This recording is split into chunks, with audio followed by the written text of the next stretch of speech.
अभी हम सब देख रहे हैं कि लैपटॉप और पीसी के प्राइस में बहुत ही तेजी देखने को मिल रही है।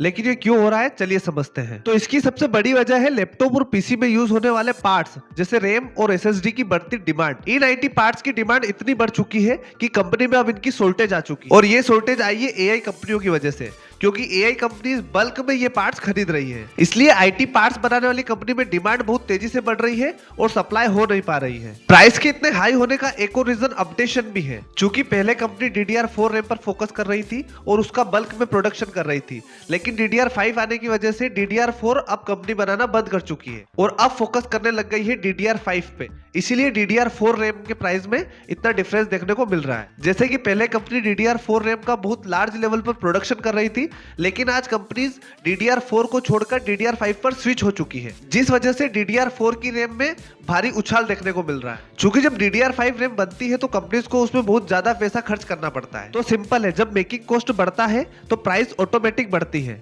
आईटी पार्ट्स की डिमांड एआई कंपनीज के डेटा सेंटर में बहुत लार्ज लेवल पर हो रहा है। सप्लाई नहीं हो पा रही है क्योंकि प्रोडक्शन नहीं हो पा रहा है, और इसी वजह से इन पार्ट्स में इतनी तेजी देखने को मिल रही है। इसलिए आगे आने वाले टाइम में हो सकता है कि लैपटॉप, पीसीज और इनसे जुड़े पार्ट्स के रेट और बढ़ जाए। Thank you.